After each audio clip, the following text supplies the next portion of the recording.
Hey guys, welcome back. I'm Nick, your host of On the Scene with Martini. Make sure to like, comment, subscribe, and don't forget, you are the scene.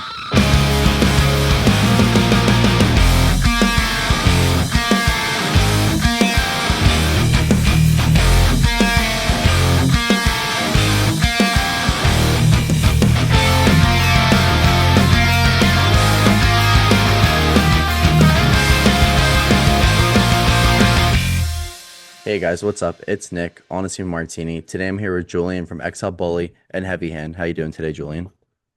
Yeah, you doing all right yourself? Good, good. Thanks for coming on. I appreciate it. I guess we'll kind of start out. You're pretty heavy into the New Jersey hardcore scene, I would say. Would you mind just kind of giving like a little start how you kind of got into the scene yourself? I mean, you guys have a lot of, I mean, New Jersey's pretty known for like their punk, pop punk, hardcore scene. So I feel like there's a few bands that probably gave you a little spark. Yeah, honestly, in the grand scheme of things, looking at the bigger picture, a lot of my old heads consider me a new jack. I've been in the scene maybe 4 or 5 years. But grateful for those old heads to like point me in the right direction.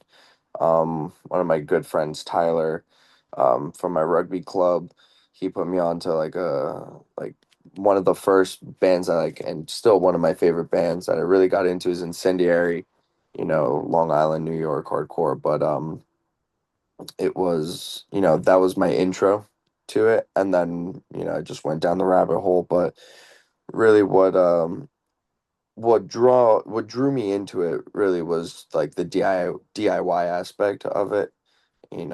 Going to shows at Cinco, going to shows at the Meat Locker and all that shit, just taken away from the big glitz and glamour of it and just like the nitty gritty of it. That's really what pulled me into the scene. When you started, when you got into XL Bully, you play guitar, right? How, how did you guys kind of like formulate that kind of first band for you? So, Exo Bully, I think might have been my second band technically in the scene, second or third, Okay. depending on how you look at it. But um, yeah, so I played bass in this band, Greater Pain, then which became ODMA, and I really made a super strong connection with Keon, with our drummer, who's also the drummer for Heavy Hand. Our rhythm section is locked the fuck in. Um, so Exo Bully really came along because we're members of Torcida 96, which is a Red Bull supporter group, and one of our close friends, Mort, he's a member of Torcida as well, and the supporters group before that, Garden State Ultras. And it really came along for a passion of footy and skinhead, oi, punk hardcore, that kind of stuff, all just developed naturally. And we got into the studio one day, and I think we wrote one or two songs like that first day, and it just felt like organic. It wasn't like we're trying to force this new project, we're trying to fit this image or sound. It just came, off the top of our heads. So that's pretty much how Exo Bully really came along. For XL Bully, did you have like a pretty big say in like the writing aspect of it, even though like you're not the main vocalist for XL Bully? Um, Maybe, perhaps, I don't like Okay. to say like, yeah, I'm the lead writer. It's I like to write in the studio. Sometimes I have an idea that I'll bring in, but when Kian and I just get in there, get stoned off our ass, honestly, and we just fucking just jam. Yeah, Just jam and oh shit, that's cool.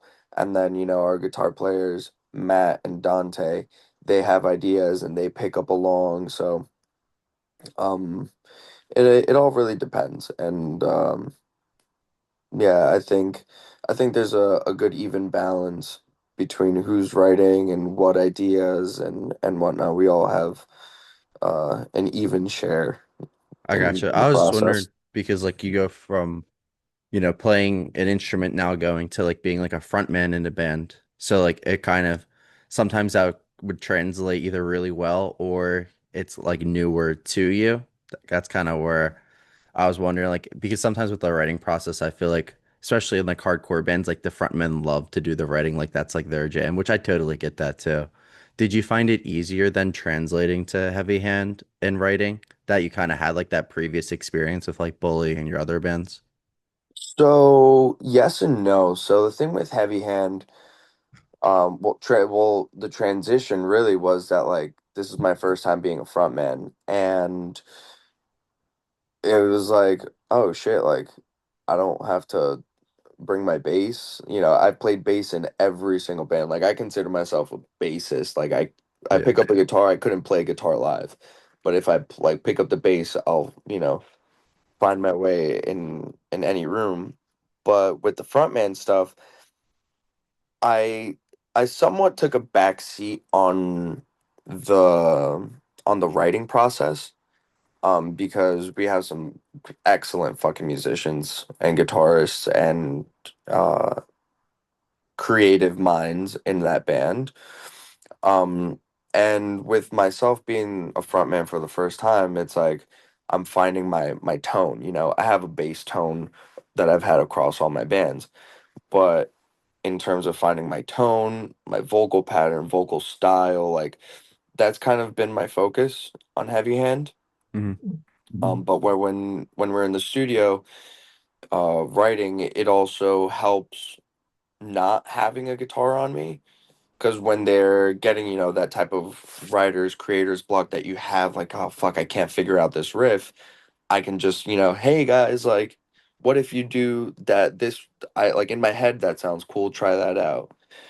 Sometimes it works, sometimes it doesn't, but it, um, it definitely has a different, um, or I should say, I have a different perspective, um, taking that backseat role in the writing process of Heavy Hand.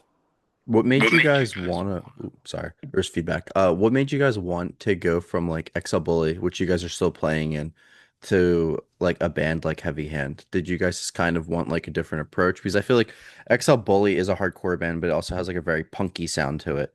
And then like Heavy Hand is like your traditional more hardcore sound. Yeah. Was it like a sound and tone thing that you guys wanted to try to do or? So honestly, XL Bully and Heavy Hand came about at the same time. Heavy Oh. Hand has been sitting on music for about a year, which XL Bully, our first release was on July 4th of last year. And really it came out of we used to be in a band called Odiame with Keon, our drummer. And after that, we Key and I like the fast punk stuff. Keon also plays in Dusters. He also fills in for Cut Down. So he loves the fast pogo skank parts. I love that also on bass. So when Exo Bully came along, that was our space to do that kind of stuff. With Heavy Hand, our close friend Marlon, ex Roseblood, ex Wastelands, and Tito, who's Negative Force and Bayway, that was what remained after Odiame, where I used to play bass and I stepped into the vocal spot and we got John from Roseblood and Paralysis to come in and play bass for Heavy Hand. So this was both at the same time, summer of last year, where both bands got into the studio. Thing with Heavy Hand was that we wrote songs and it's like this you know, post old band, symptoms where we were like having writer's block. But then we um we had a vision, I think, early on that we wanted to, do an early TUI misery kind of just fun dancing style hardcore. Like uh one of the things that I always think about when I write or when my bands write is, would I have fun moshing to this? Are these dance mosh parts, are these hard. I'm gonna, punch you in the mouth parts. Um, and that's what Heavy Hand. That was the space that we had with Heavy Hand when with Keon.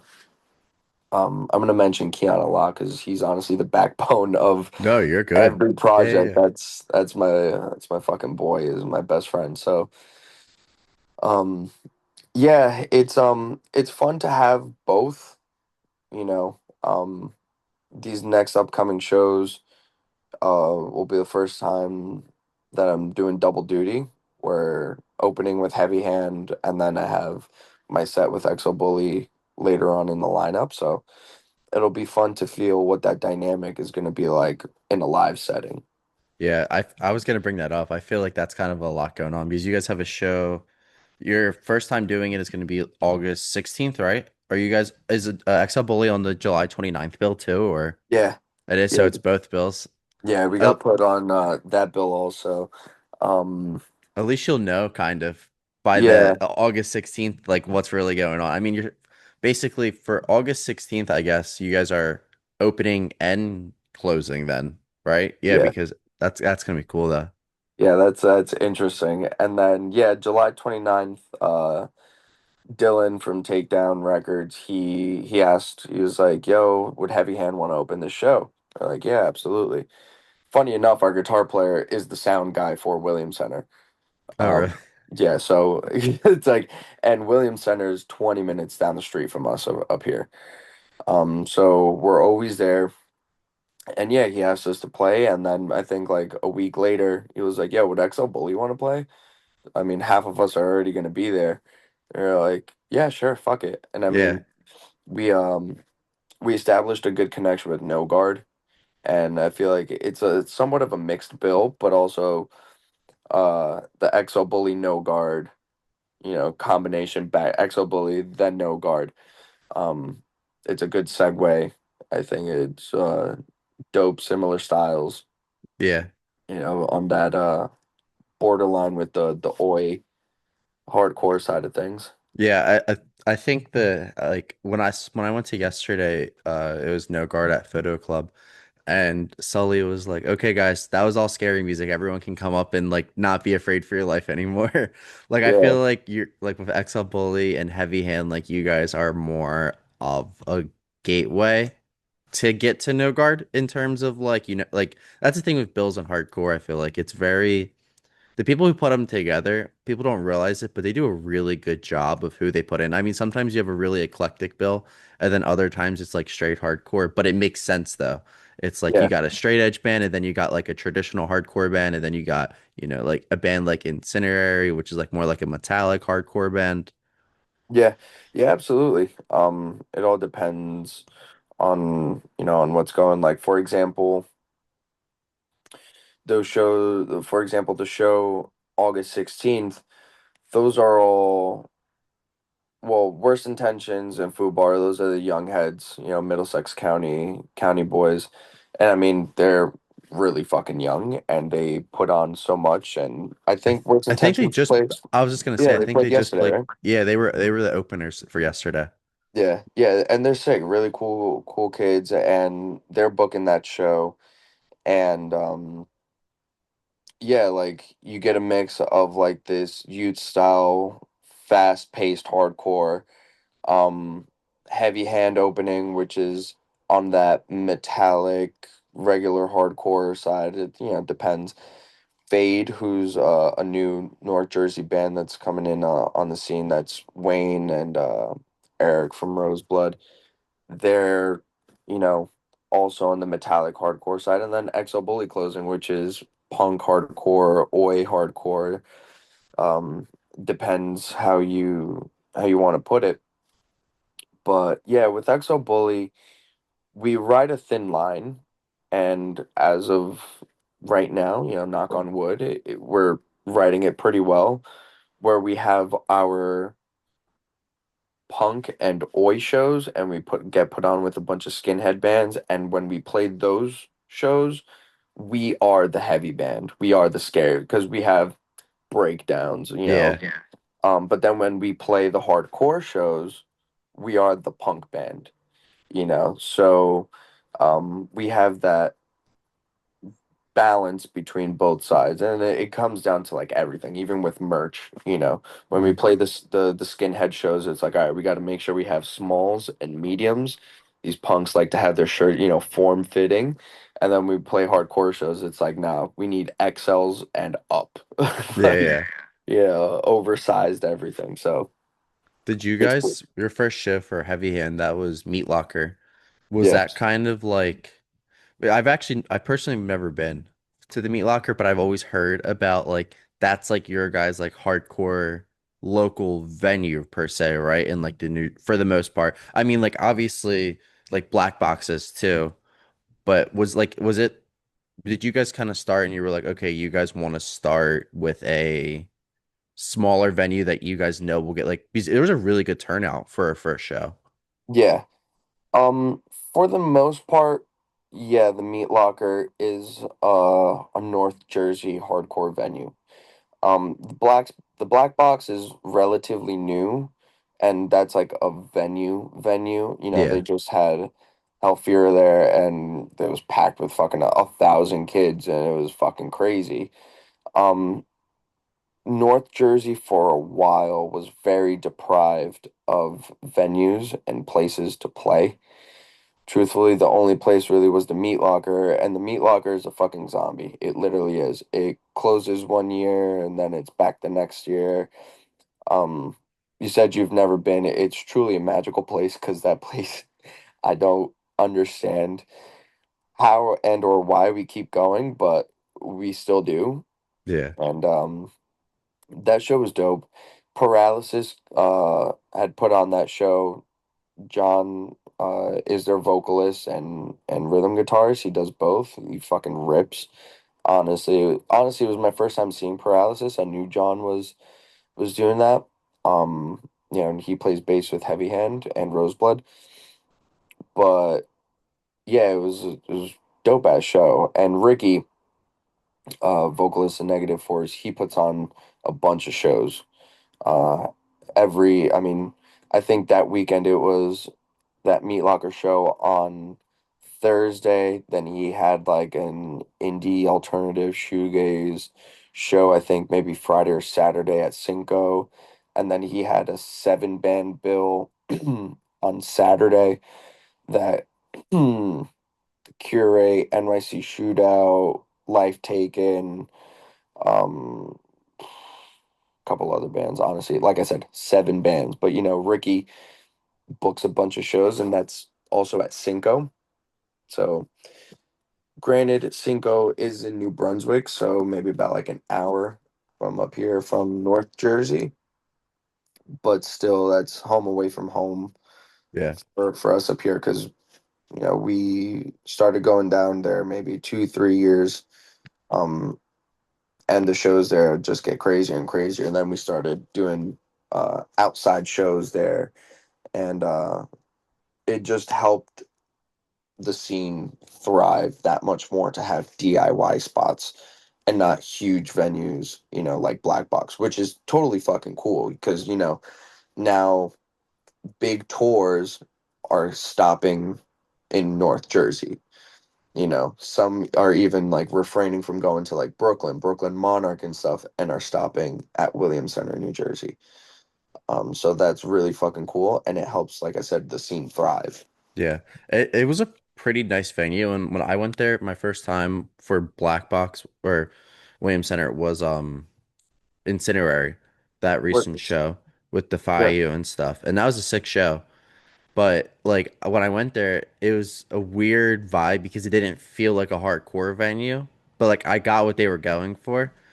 But for a festival, like you said, for Halfira, was that the first time Bully played at that festival? Because that's like the pretty big Jersey. I mean, there's a mixture of what, like death metal, hardcore. So Halfira is a combination of Trustkill's Hellfest and Ephira Records Showcase.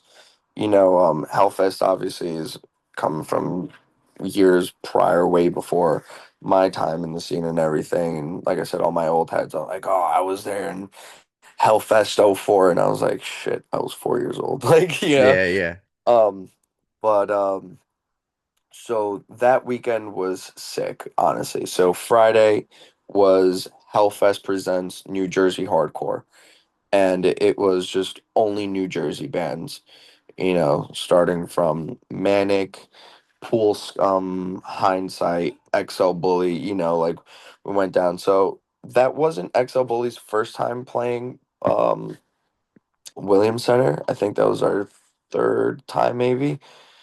Because we played with E Town there in January. We played with CroMags there, I think, in June, and then we played Hellfest just now in July. So we've been there pretty often. But yeah, then the rest of the weekend, you have your metalcore and your death metal bands playing, and it's like, yeah, Dying Fetus is playing 20 minutes away from my house.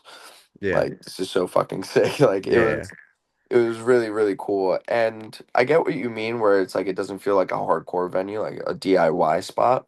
It definitely feels like a bigger venue, like Brooklyn Monarch, for example, or down in Philly, what is it? Union Yeah. Transfer, I think, or Yeah, like, that's ours for the most part. It was yeah, nicer that Williams Center for now at least doesn't have a barricade at all, which I don't think they ever would. no. But And we don't honestly, really William, have a ton in Philly without a barricade. Besides like your DIYs. Like we have the church obviously, which is like yeah, the most iconic, one of my opinion, the most iconic yeah, hardcore absolutely. venue of like the East Coast. But Yeah. sorry, continue. No, no, absolutely. Like I totally get that. Yeah, I mean, I know a little bit of the Williams Center insides simply because Marlon, our guitar player, is, he's the sound guy and he's there like working from Tuesday through Sunday basically. Everything from like emo nights to church sermons to spooky Halloween conventions, like he's doing it all, but Williams Center really likes the hardcore shows. um, they rarely have had any incidents happen. Your usual like mosh beef type stuff. Nothing that I've seen was super crazy, luckily there. Yeah. So we got to cherish that, honestly. Because Williams Center, like I said, it's a newer spot that we had. That Takedown Records is really booking all the shows there. They established that connection because before that we had Salties. I don't know if you got to go to Salties. That was in um Point Pleasant, Lake Como technically, but it's like right there. It's on the shore, Okay. shore style. Salties had shows for maybe like 2, 3 years, and they were getting bigger and bigger and bigger. 2 rooms. Um, and it was a great spot. I think Takedown Records really were able to get accustomed to booking shows and booking bigger shows where you had Incendiary play, you had Mind Force play, Tsunami play, this maybe 300, 400 cap room. Um, and then that, I guess, contract expired. Like there were no more shows at Salties after late last year, and they started booking Williams Center. And it was just a huge step up where you have like a proper stage, proper lighting, everything is like as pro as it can be. Um, and still going there every other week at this point. It still has that DIY feel where it's like, oh yeah, that's my boy working, sound. Yeah. I know security guards, you see everyone, all the regulars coming in. So it's honestly uh a really, really cool spot. Grateful that we're able to have it up here in North Jersey. What's it like for XL Bully? I mean, you guys have been on some pretty big bills, like you already said, like playing with like E-Town and CroMags. I mean, for me, like CroMags is like one of like the OGs of the scene. Like, is it it's probably like scary, but also cool. Like, yeah, like you're opening for the band that everyone like absolutely loves. And like you said, the old heads, like that's their butter, like they're starting. What's it like kind of like opening for them, like the feelings you get? Yeah, I mean it's super sick. I mean, I feel like I don't know. Everyone always asks like, "Yo, do you get nervous before shows and that kind of stuff?" And I'm like, a show is a show. Like my set is 20 minutes of my life. It's gonna go the way it's gonna go. Like, Hmm.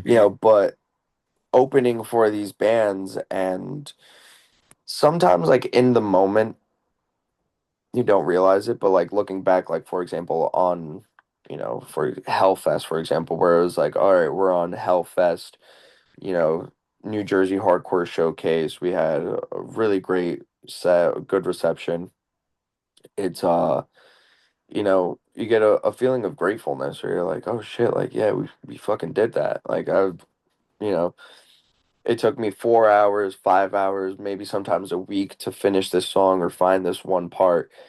And when you get a good reaction from the crowd, and people start moshing and dancing and moving or singing along, it's fulfilling. You're like, all right, this is why I took that time, put that effort to do it all. And then different shows, you get different reactions. The CroMag show definitely pulled out a lot more old heads. It was an older head draw, but at the same time, those old heads were the ones who set the tone for what we're doing now. Hmm. You It's like know, a so, respect thing almost. yeah, yeah, absolutely. And maybe that show wasn't the craziest, most hectic, people, stage like no, but the reception that you get still felt like, fulfilling. So, Yeah.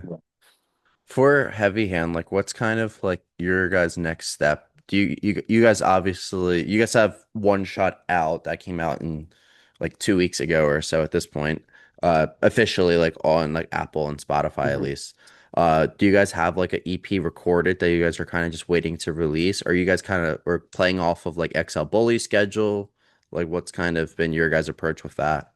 Yeah, so we have our demo pretty much set and done. I think we're just waiting on one part, maybe a feature, maybe not, to just finalize it. Like I said, we've been sitting on this for months, months.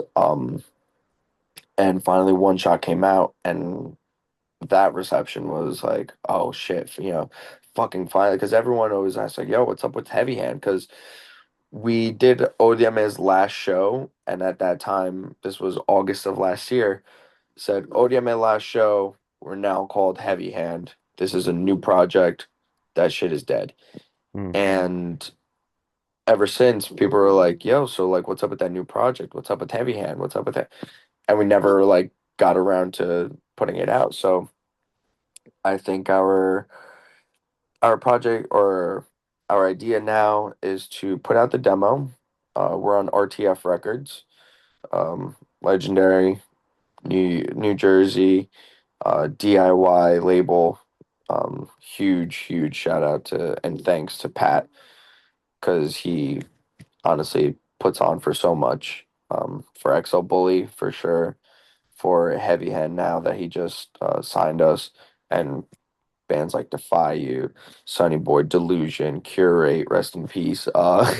There he really puts on. So I think the plan is to put out the demo, play a bunch of shows, and I mean it's already two out of the three shows are with XL Bully. So if we end up playing more shows with XL Bully, so be it. But we all have our own schedules. Um, like I said, John is with Paralysis and Roseblood. I think Paralysis is going on the road at the end of August, so John won't be around. Um, but honestly, like we have a very strong coalition of bands in this specific studio up here in North Jersey. It's a bit incestuous because like Negative Force, Exo Bully, Roseblood, Heavy Hand, um, On Site. I don't even know. Like we all share members. Yeah. So at a certain point, it's like, hey, like I can't play the show with Exo Bully this day. Can any of y'all like? Would any of y'all want to fill in? It's like, all right, yeah, cool. I already know the songs, don't worry about it. It's like, all right, set, perfect. Like, so we have like a revolving door of our close friends who are just down to play whatever show. Yeah. It's cool. Uh, It's like when you think about it, at least for the hardcore and punk scene, everyone has like their brother band. And then you guys have like a brothers band and like a step brothers band. Like you guys have so many bands in like your little circle. And I was yeah. gonna ask you too about that. Like, are you guys okay? Is it kind of just like a known thing that like if there's like, like a bassist or a guitar player, like fill-ins are okay? Are you guys are cool with that? Because I know some bands aren't, like they hate having fill-ins, or they'll have like, like Incendiary at one point they were like, I think it was bass. It was bass or guitar, one of those that they were kind of like rotating them out. Like it wasn't like a set in stone thing. But you guys have like your set in stone lineup and just kind of rotate within that little coalition, like you said, of bands. Yeah, yeah, pretty much. I mean, for XO Bully, for example, we asked Alexis, who's a guitar player of Curate, Cut Down, very close friend of Keon. He's down in Amboy, but we're like, yo, like, would you want to be XO Bully's, sixth member, basically? Like, if any one of the guitar players or I can't make it, like, would you be down to fill in? And he's like, yeah, dude, absolutely. He's also up in the studio every week, basically. Um, and yeah, we're all pretty cool on having our friends fill in. We obviously keep it in house. You know, it's not like, oh, I'm asking this random dude because he's in, whatever, um, to fill in for my band. It's like, no, like this dude sits in on a practice. Like for example, I sit in on Roseblood's practice every like day. Like they're practicing. I just pull up, we smoke and whatnot. If they were to say, "Yo, Julian, you want to like fill in for us real quick? Like we need a bassist," I'll be like, "All right, sure." Like I basically know all the songs already. I just gotta like actually, take to it. Yeah. So yeah, no, we're all cool with that, and it's very helpful. Also, super fucking helpful because in this coalition we have like three different rooms, two live rooms, and Pariah Studios, which is Tito from Negative Force Bayway. Like he's got his own studio spot, and that's how Heavy Hand really recorded our demo. We're practicing it one day, and we're like, "Yo, that shit was tight," and Tito was like, "All right, the juices are going. Let's take all this and let's go to my room and like plug in the microphones and like let's record this." And that's how the demo came along. And he's doing everything, executive producer, mixing, mastering, doing it all. Bayway's been like killing it recently, especially with like putting out stuff and getting like reception. Do you Oh feel yeah. like Tito has like a really like great insight on like kind of like leading the pack in this in that way of like producing and promoting, marketing? Because I feel like Bayway's marketing is like it's like Oh silly, yeah. but I love it though. It's like the Yeah. executive announcements and stuff. Like that shit gets me, it cracks me up all the time. Yeah, we're really close with Bayway. I filled in for Bayway for a good part of last year as well. Did a tour in California with them, so very, very close to Jay. And Tito is now full time with Bayway. So yeah, I mean, we see them every other week. Even if Bayway's not playing, Jay is coming to shows, and he will never hesitate to sit down and have a conversation. I picked his brain on so much shit, especially with this frontman stuff. I'm like, yo, like I like I said, I can pick out a bass tone. I don't know what my vocal tone is yet. And he's like, it's just a matter of repetition. Make sure you're doing the exercises, doing all that stuff right. But yeah, taking a bit of their, you know, I don't want to say copy their algorithm, but like taking their influence on like for example merch, pushing merch. I've stepped up a bit on the logistical side of Exo Bullies merch. Mhm. um Trying to mimic the way how Bayway has just a variety. You walk up to the Bayway table and you have three, four different shirts, women's shorts, women's tops, knickknacks, tapes, CDs, stickers, the whole nine. So that helps become like Bayway is becoming like a brand Hmm. now, Yeah. basically. Same with Haywire. Bayway and Haywire, I think, are the two bands that are pushing the most merch right now in the scene. And Haywire's merch has been crazy recently. Like yeah, the jerseys and stuff. I love that they do that. yeah, and I mean, I think Austin runs, what is it, Friends, Family Forever merch. So Yeah. like, he's got that good insight. On our end of things, this dude John, he works at Legacy Printing, which is probably the biggest printing shop up here in North Jersey. So huge help with that. Sorry, my dog is next to me just whining. If You're you good. keep You're hearing good. that. You're good. Um and yeah, so seeing Jay put out merch and the way they promote it and everything, like it it helps. It genuinely helps. Like Exo Bully for the fourth for Hellfest, we printed Exo Bully shirts with the American flag stuff, and it was just USA. It was on the 4th of July. Um, it was the a year anniversary technically of our first release with Exo Bully. So we were like, fuck it, like let's go all in with this. And I don't know if you saw the clip. We did our merch promos grilling in my backyard, and I did see I I did see put that. hot dogs in, and like it's saying like spelling XLB, Yeah. and that shit made rounds. And then lo and behold, come Hellfest, people are like, "Yo, these are the shirts from the fucking video," like that.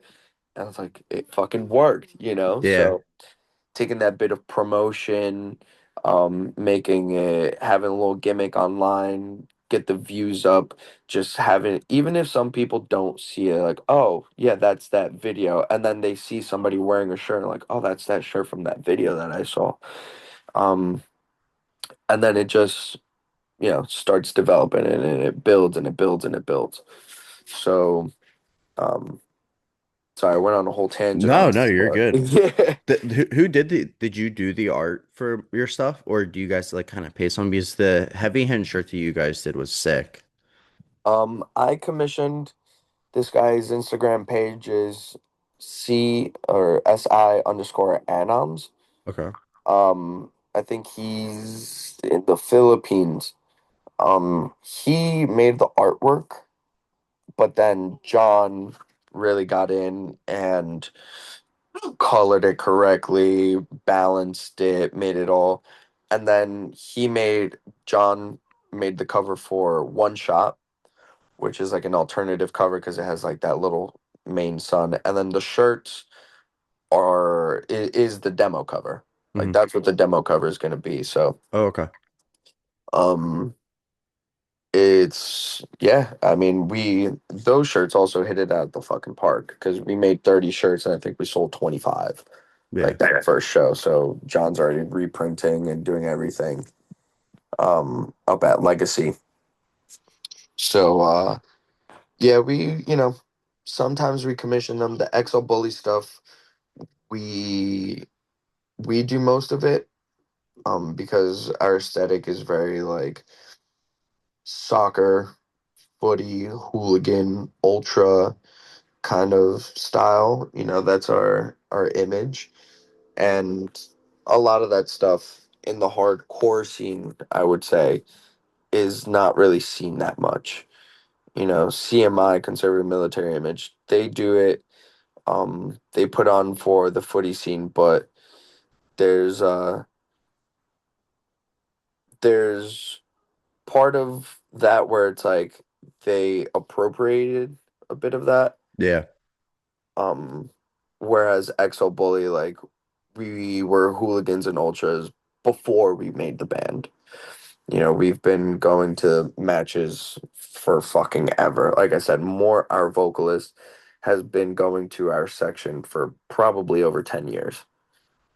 Keon is a founding member of Torcida 96. I joined maybe 2, 3 years ago, I think.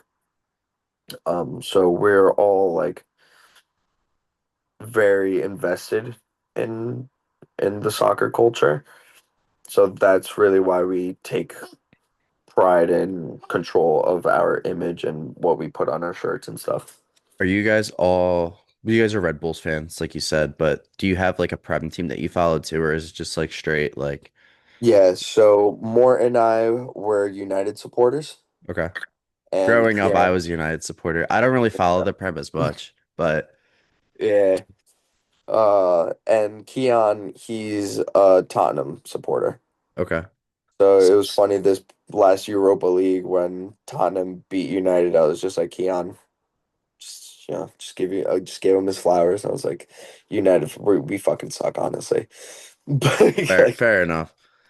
And yeah, it was funny too because I was talking to Brandon from Itinerary because he's a huge Tottenham supporter. And okay, I was like, there's your little taste because like they finally won a trophy and I'm a Bayern Munich fan. So it was like ironic when Kane leaves and they actually like win something and then yeah, he comes to us and like we shit the bed and Bayer Leverkusen actually plays like the best season and they play Javi ball and all that stuff. But I'd know I got to go to a game because for Red Bulls they have Chapa Martin. So yeah. I need to see him play because like he was pretty good for Bayern. Like he was like our like first sub on.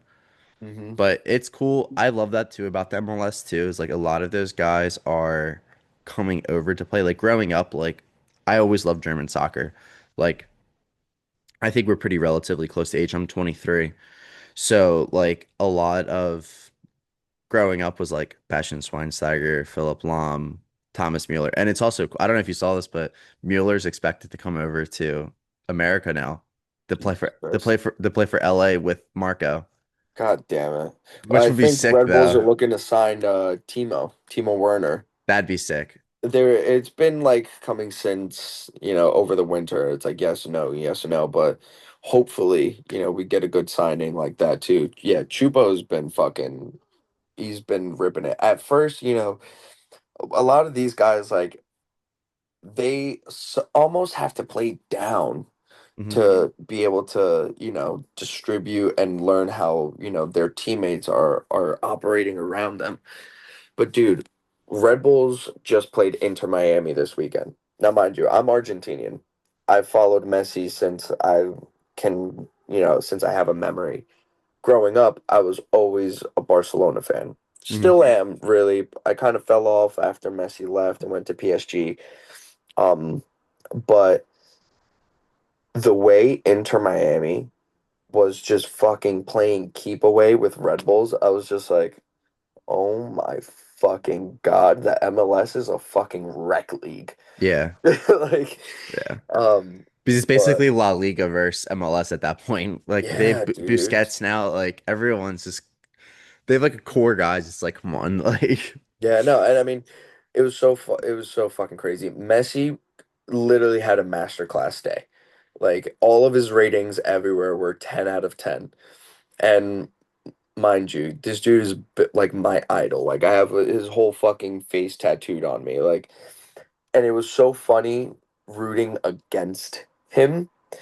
And I think it was Inter's first goal. He puts the craziest through ball into Jordi Alba.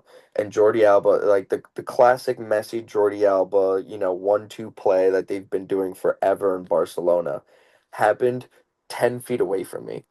And Jordi Alba is blowing kisses into our section. And I was just like, I fucking lost my mind. And I was like, fuck you, fuck off. And then I turn around to my girlfriend and I'm like, do you know how many times I've screamed his goals at the top of my lungs while he was playing for Barcelona? I was just like, this is so weird. It's so conflicting. fair enough. Yeah. But I don't know. I just love that about the MLS. Like I really do hope that they continue to bring in like quote unquote the old heads because I think it's making it more popular in America when you see those kind of guys. Did you go to any Club World Cup games or like watch them at all or?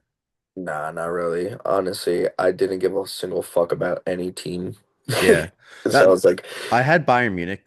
I obviously like Bayern was in it. It's like I was yeah, like watching them, but it was cool though. Like they came to Philly. So like me and my buddies, we went to Real Madrid, which was sick. That was my like, second time seeing Madrid. I saw them when Ronaldo played when they came over like a while ago. And then we saw who was it? Chelsea versus Palmeiras, which my buddy's a Chelsea fan, so it kind of worked out like going to that because then we'd be like, oh, like we saw the yeah. team that won. But stuff like that, I think it's cool. And kind of going back to what you're saying, like the hardcore scene, like I think a lot of the bands, like XL Bully has like a very like crest soccer aesthetic, like you said. But I do appreciate like they're one of like the few we're one of the few scenes that like actually like cares about sports in a way. Like the merch. Like I Yeah. know Gridiron, like they put out like basketball stuff and like I think it's cool though, like we can kind of like mix it because it also brings in like the people that are kind of there for the first time and they see a soccer jersey and you're like, well, I'm a huge soccer fan. Like that jersey's sick. Like that might, you know what I mean? It's just better Yeah. than a t-shirt too. Yeah, and I mean I think it's also a bit about like repping where you're from, you know. Hardcore is big into that, and Gridiron puts on a whole bunch for Philadelphia and football. I mean, their name is Gridiron. Yeah. So like um that's that, but in terms of like the soccer stuff with XO Bully especially, hooligans and ultras historically have always been um tied in with the punk stuff, you know. I'm talking like 70s, 80s UK style.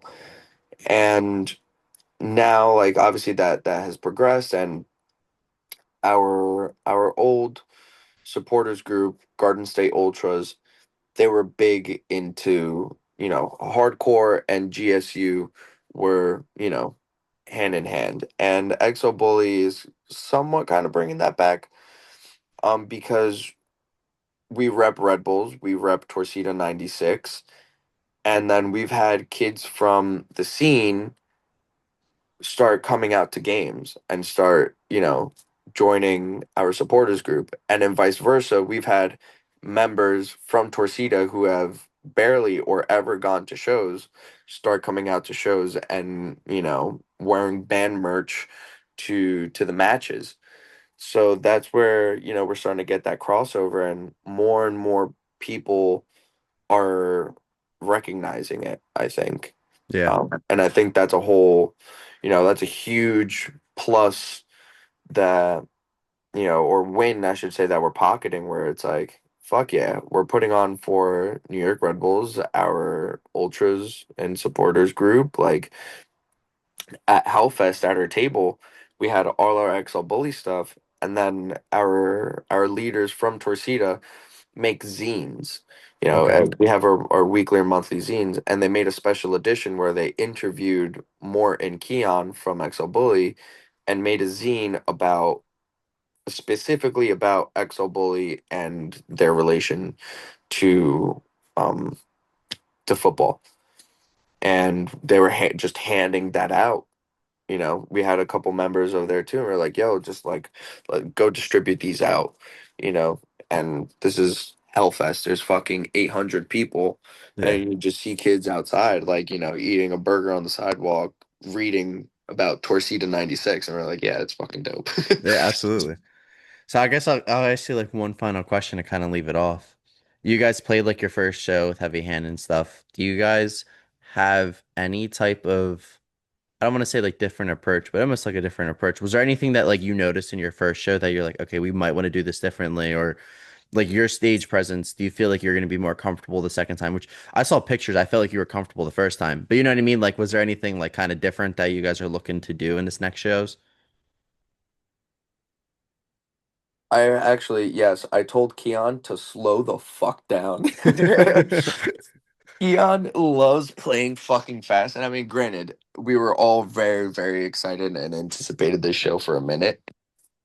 But I'm still new to the frontman thing, Yeah. and you know, I guess you know, I'm in shape. I play rugby, so you know, I run, and you know, I go to the gym. But screaming and, you know, stage presence, like I said, I like to mosh a lot. And if I'm having fun and the riff is hard, I'm gonna mosh to whatever my, you know, my band is playing. So I'm doing that while screaming, and in between songs, like, I needed a fucking break. And the meat locker is disgusting. Like, it is, imagine a sauna that hasn't been cleaned in 40 years. And it's fucking disgusting, dude. So you cannot breathe. You're breathing in moldy, disgusting, humid air. Yeah. and I just like couldn't catch my breath. So I think for the future moving on, I'm gonna tell Keon like, give me a fucking more than 10 seconds, because that's literally like I look at him and I'm like, yo, like, give me a second, give me a second. He was like, go, all right. And I'm like, motherfucker. Yeah, So yeah, I mean, Williams Center is our next show. So like I said, that's on a pro level of sound and monitors and everything. We'll be able yeah, to hear myself. So on that side, I'll be able to being able to hear myself. I won't have to push as hard and go as crazy and everything. So uh, that'll be a cool test. And then yeah, I think just I mean, the first show went as good as it could have gone. yeah. You know, great reception, sold all the merch, took promos. A bunch of people asked us a bunch of questions. You know, if it ain't broke, don't fix it. Yeah. And then, you know, keep going however we may and see where it takes us. Fair. And plus there's AC in this at Williams Center. So that's pretty cool too. Absolutely. It's actually pretty cold in the Williams Center, so Yeah. you'll have to get Yeah, warmed up. seriously. The meat locker is fucking brutal. All right, guys. Well, thank you so much, Julian, for coming on. I really appreciate it. Yeah, Uh, dude, of course. Thank you. Thank you for having me. We'll definitely be in touch. If you're ever up around here in the North Jersey area, definitely holler at us. Absolutely. Shoot me a text. And if you're ever up and down to come to a Red Bulls game, please, by all means, hit us up. We'll get you tickets in our section and everything. We'll set it up. I'd love to. And then hey guys, so July 29th, they're gonna be playing with No Guard at the Black Box. And then August 16th, you guys are playing with XL Bully at the Cocos? Is that it? Cinco de Cinco's. Mayo in Cinco's, New my bad. Brunswick. Okay. So down below, guys, I'll kind of link all of No Guard and XL Bully, or sorry, not No Guard, shit. Heavy Hand and XL Bully stuff. You'll see like their Bandcamp and tickets to links and Instagram and stuff. So I would say Instagram's probably right now your best bet Yeah. in terms of following stuff. All right. So I'll link all that stuff, guys. Thanks again for coming out. I'm Nick, on the team Martini. I'll see you guys next time. Peace.